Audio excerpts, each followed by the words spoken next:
Friends, welcome back to our YouTube channel. Friends, ತುಂಬ ಜನ ಕೇಳ್ತಾ ಇದ್ರ ಸ್ಟಡಿನ ಯಾವ ಥರ ನಾವು ಸ್ಟಾರ್ಟ್ ಮಾಡಬೇಕು ಮತ್ತು ಯಾವ ಥರ ಪಾಯಿಂಟ್ ಮಾಡ್ಕೊಂಡು ನೋಟ್ ಮಾಡ್ಕೋಬೇಕು ಮತ್ತು ರೈಟಿಂಗ್ ನೋಟ್ ಯಾವ ಥರ ಮಾಡ್ಕೋಬೇಕು ಅಂತ ಕೇಳ್ತಾ ಇದ್ರ. ಅದಕ್ಕೋಸ್ಕರ ಈ ಒಂದು ವಿಡಿಯೋನ ಮಾಡ್ತಾಯಿದ್ದೀನಿ. ಫ್ರೆಂಡ್ಸ್, ಏನು ಗೊತ್ತಾ, ಮಾರ್ನಿಂಗ್ ನಾನು ಯೂಟ್ಯೂಬಲ್ಲಿ ನೋಡ್ತಾ ಇದ್ದಾಗೆ 5,000 ಸಮಥಿಂಗ್ ಏನೋ ಕಾಲ್ ಮಾಡಬೇಕು ಟೀಚರ್ ಪೋಸ್ಟ್ ಅಂತ ಏನೋ ಆರ್ಥಿಕ ಇಲಾಖೆಯಲ್ಲಿ ಅನುಮೋದನೆ ಸಿಕ್ಕಿದೆ. ನೆಕ್ಸ್ಟ್ ಕಾಲ್ ಮಾಡ್ತಾರೆ ಅಂತ, ಸದ್ಯದಲ್ಲಿ ಕಾಲ್ ಮಾಡ್ತಾರೆ ಅಂತ ಯಾರೋ ಹೇಳ್ತಾಯಿದ್ರು. ಸೊ ಅದಕ್ಕೋಸ್ಕರ ನಾವು ಮತ್ತೆ ಡಿಮೋಟಿವೇಟ್ ಆಗ್ದಂಗೆ ಮತ್ತು ಸ್ಟಡಿನ ಕಂಟಿನ್ಯೂ ಮಾಡೋಣ ಅಂತ ಹೇಳ್ತಾ ಈ ಒಂದು ವಿಡಿಯೋನ ಸ್ಟಾರ್ಟ್ ಮಾಡ್ತಾ ಇದ್ದೀನಿ. ಏನು ಗೊತ್ತಾ, ಫಸ್ಟು ನಾನು 6ನೇ ಕ್ಲಾಸಿನ ಸಮಾಜ ಬುಕ್ಸ್ ತಗೊಂಡೇನೆ, ಸಮಾಜ ವಿಜ್ಞಾನ. ಈ ಬುಕ್ಕಲ್ಲಿ ಫಸ್ಟು ನಾವು ಈ ಓದ್ಕೋಬೇಕು ಸ್ಟೋರಿನ ನೀಟಾಗಿ ಫುಲ್ಲು ಓದ್ಕೊಂಡು ಒಂದೊಂದು ಪ್ಯಾರನ್ನು ಓದ್ಕೊಂಡಾದ್ಮೇಲೆ ಅದನ್ನು ಮತ್ತೆ ಒಂದು ಸಲ ಪಾಯಿಂಟರ್ ತಗೊಂಡು ಮಾರ್ಕ್ ಮಾಡ್ಕೋಬೇಕು ಯಾವುದು ಇಂಪಾರ್ಟೆಂಟ್ ಅಂತ. ಆವಾಗ ನಮಗೆ 2ನೇ ಸಲ ಓದಿದಾದ್ಮೇಲೆ ಒಂದು ಐಡಿಯಾ ಬರುತ್ತೆ ಯಾವುದು ಇಂಪಾರ್ಟೆಂಟು ಇದರಲ್ಲಿ ಅನ್ನೋ ಅಷ್ಟುವರೆಗೂ ಒಂದು ಸಲ ಸುಮ್ಮನೆ ಓದ್ಕೊಂಡು ಅದಾದಮೇಲೆ ನಾವು ಪಾಯಿಂಟ್ ಮಾಡ್ಕೊಂಡು ಓದ್ಕೊಂಡ್ರೆ ತುಂಬ ಈಸಿ ಆಗುತ್ತೆ. ಮತ್ತು ಇನ್ನೂ ಒಂದು 2-3 ಸಲ ರಿವಿಷನ್ ಮಾಡಿದ್ರೆ ನಮಗೆ ಪಕ್ಕ ತಲೆಗೆ ನೆನಪು ಉಳಿತೈತೆ, ಕನ್ಫ್ಯೂಸ್ ಆಗೋಕ್ಕೆ ಸಾಧ್ಯ ಇರಲ್ಲ. ಅದಕ್ಕೋಸ್ಕರ ಫಸ್ಟ್ ನಾವು ಇದನ್ನು ಓದ್ಕೊಂಡಾದ್ಮೇಲೆ ಇದರಲ್ಲಿ ನಾನು ಮಾರ್ಕ್ ಮಾಡಿದೆ ನೋಡಿರಿ. ಮೌರ್ಯರು ಪಾಠ ಓದ್ಬೇಕಾದ್ರೆ ನಾವು ಫಸ್ಟು ಇಲ್ಲಿ ಭಾರತದ ಮೊಟ್ಟ ಮೊದಲ ಸಾಮ್ರಾಜ್ಯ ಮೌರ್ಯ ಸಾಮ್ರಾಜ್ಯ.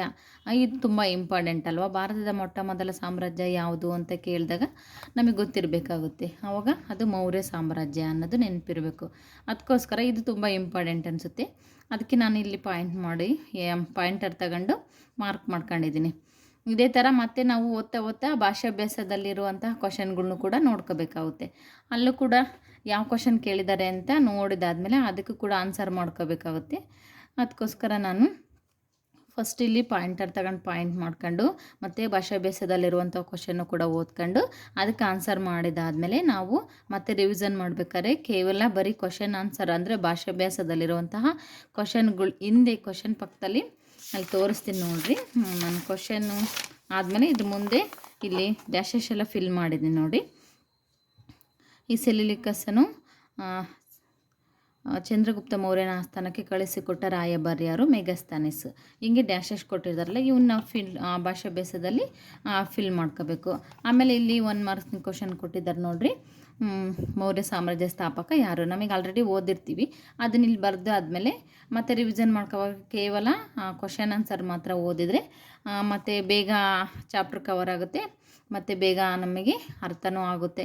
ಮತ್ತು ಪೂರ್ತಿ ತೇರಿ ಓದಬೇಕಂತ ಏನಿರಲ್ಲ, ಇಂಪಾರ್ಟೆಂಟ್ ಏನು ಅನಿಸುತ್ತೋ ಅಷ್ಟು ಮಾತ್ರ ನಾವು ಓದೋಕ್ಕೆ ಅನುಕೂಲ ಆಗುತ್ತೆ. ಅದಕ್ಕೋಸ್ಕರ ನಾವು ಫಸ್ಟು ಪಾಯಿಂಟ್ ಮಾಡ್ಕೊಂಡು ಅದಾದಮೇಲೆ ನಾವು ಭಾಷಾಭ್ಯಾಸದಲ್ಲಿರುವಂಥ ಕ್ವಶನ್ಗೆ ಆನ್ಸರ್ ಮಾಡ್ಕೊಳ್ತಾ ಹೋದರೆ ನಮಗೆ ಓದೋಕ್ಕೆ ಅನುಕೂಲ ಆಗುತ್ತೆ. ಇದೇ ಟೆಕ್ನಿಕಲ್ಲಿಗೆ ಓದಿ ಆರಾಮಾಗಿ ನಾವು ಸಿಲೆಬಸ್ ಕವರ್ ಮಾಡ್ಬೋದು. ಇನ್ನೂ ಟೈಮ್ ಇದೆ, ಯಾರು ವರಿ ಮಾಡ್ಕೊಂಡಂಗೆ ಟೆನ್ಷನ್ ತಗೊಂಡಂಗೆ ಆರಾಮಾಗಿ ಓದ್ಕೊಳ್ಳಿ. ಎಕ್ಸಾಮ್ ಹತ್ರ ಬಂದಮೇಲೆ ನಾವು ಗಲಿಬಿಲಿ ಮಾಡೋದಕ್ಕಿಂತ ಇವಾಗಿಂದಲೇ ತಯಾರಿ ಮಾಡೋಣ ಅಂತ ಹೇಳ್ತಾ ಇದ್ದೀನಿ ಅಷ್ಟೇ. ಮತ್ತು ಇಲ್ಲಿ ನಿಮಗಿದು ತಿಳಿದಿರಲಿ ಅಂತ ಐತಲ್ವಾ, ಇದು ಕೂಡ ತುಂಬ ಇಂಪಾರ್ಟೆಂಟ್ ಆಗುತ್ತೆ. ಇದನ್ನು ಕೂಡ ನಾವು ಓದ್ಕೋಬೇಕು. ಆಲ್ಮೋಸ್ಟ್ ಈ ಚಾಪ್ಟ್ರಲ್ಲಿ ಏನು ಬಂದಿದೆ ಇಂಪಾರ್ಟೆಂಟ್ ಅದನ್ನು ಇಲ್ಲಿ ಲಾಸ್ಟಿಗೆ ಕೊಟ್ಟಿರ್ತಾರೆ.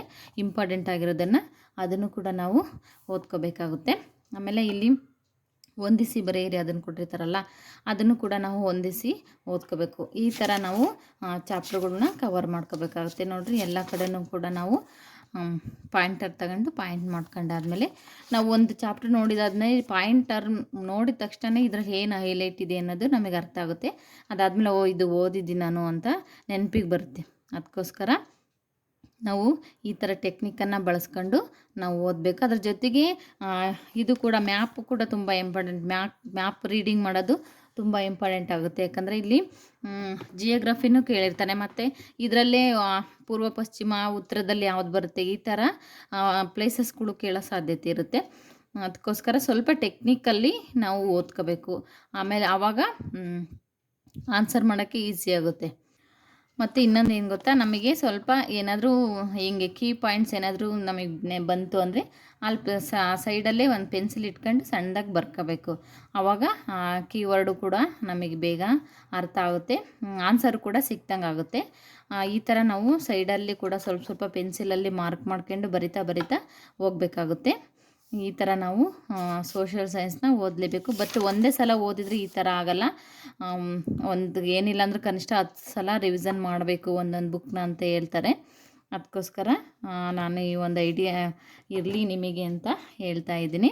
ಮತ್ತು ಇಲ್ಲಿ ಯಾವುದೇ ಮ್ಯಾಪು ಮತ್ತು ಚಿತ್ರಗಳೆಲ್ಲ ಬಂದಿರ್ತಾವಲ್ಲ ಅವನ್ನೆಲ್ಲ ನೀಟಾಗಿ ನೋಡ್ಕೋಬೇಕು. ಆಮೇಲೆ ಇಲ್ಲಿ ನೋಡಿರಿ, ಇಲ್ಲಿ ಬ್ರ್ಯಾಕೆಟಲ್ಲಿ ಕೊಟ್ಟಿರ್ತಾರಲ್ಲ ಅವು ತುಂಬ ಇಂಪಾರ್ಟೆಂಟ್ ಆಗುತ್ತೆ.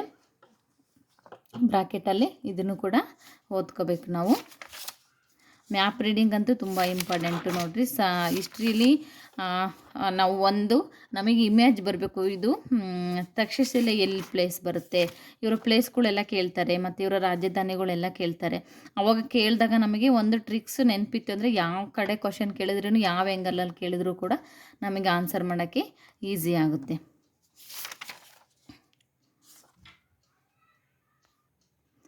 ಇನ್ನೊಂದೇನು ಗೊತ್ತಾ, ಹಿಸ್ಟ್ರಿಯಲ್ಲಿ ಒಂದು ಸಾಮ್ರಾಜ್ಯನ ತಗೊಂಡ್ವಿ ಅಂದರೆ ಅಲ್ಲಿ ಯಾರು ಮುಖ್ಯವಾಗಿ ಯಾರು ಬರ್ತಾರೆ, ಪ್ರಮುಖವಾದಂತಹ ರಾಜ ಯಾರು ಬರ್ತಾನೆ, ಅವನ ಸಾಧನೆಗಳೇನು, ಮತ್ತು ಟೋಟಲಾಗಿ ಒಬ್ಬ ಕುಶಾನರ ಬಗ್ಗೆ ಕೇಳಿದ್ರೆ ಅವ್ರ ಟೋಟಲಾಗಿ ಸಾಧನೆ ಏನು, ಆ ಥರ ನಾವು ವಿಷಯನ ಗ್ರಿಪ್ ಇಟ್ಕೊಂಡು ಓದ್ಕೋಬೇಕು. ಆಮೇಲೆ ಗುಪ್ತರ ಬಗ್ಗೆ ಕೇಳಿದ್ರೆ ಅವ್ರು ಟೋಟಲಾಗಿ ಗುಪ್ತರ ಕಾಲನ ನಾವು ಸಂಸ್ಕೃತದ ಸುವರ್ಣಯುಗ ಅಂತ ಕರಿತೀವಿ.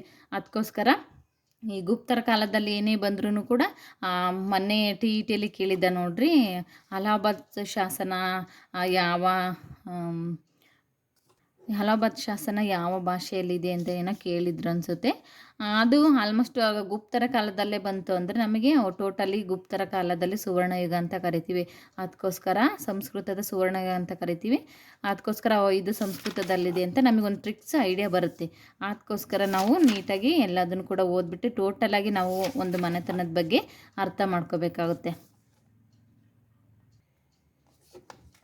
ನೋಡಿ, ಈ ಥರ ನಾನು ಎಲ್ಲ ಭಾಷಾಭ್ಯಾಸದಲ್ಲೂ ಕೂಡ ನಾನು ಎಲ್ಲ ಇವು ಬಿಟ್ಟ ಸ್ಥಳಗಳನ್ನೆಲ್ಲ ನೀಟಾಗಿ ತುಂಬ್ಕೊಂಡು ಹೊಂದಿಸಿ ಬರೀರಿ. ಆಮೇಲೆ 1 ಮಾರ್ಕ್ ಕ್ವಶನಿಗೆ ಆನ್ಸರ್ ಮಾಡ್ಕೊಂಡಿನಿ.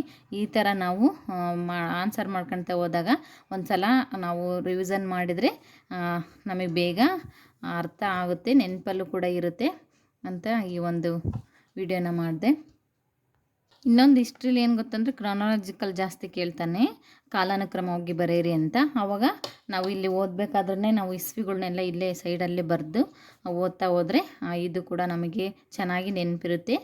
ಎಕ್ಸಾಮಲ್ಲಿ ಕೂಡ ಈ ಥರ ಕೇಳಿದ್ರು ಅಂದರೆ ನಾವು ನೀಟಾಗಿ ನೋಡಿ ಅದ್ರ ಜೊತೆಗೆ ನಾವು ಮುಂದೆ ಸಂತತಿಗಳ್ನ ಓದ್ಕೊಂಡು ಅದ್ರ ಪಕ್ಕದಲ್ಲಿ ಅವರ ಆಳ್ವಿಕೆನೂ ಕೂಡ ಓದಿರಬೇಕು. ಇಲ್ಲ ಇದು ಗೊತ್ತಿರಬೇಕು, ಇಲ್ಲ ಅವ್ರ ಸಂತತಿಗಳ ಬಗ್ಗೆ ಗೊತ್ತಿರಬೇಕು. ಅವೆರಡೂ ಕೂಡ ಗೊತ್ತಿದ್ರೆ ಇನ್ನೂ ಈಸಿ ಆಗುತ್ತೆ, ಬೇಗ ನಾವು ಎಕ್ಸಾಮ್ನ ಇದು ಫೇಸ್ ಮಾಡ್ಬೋದು.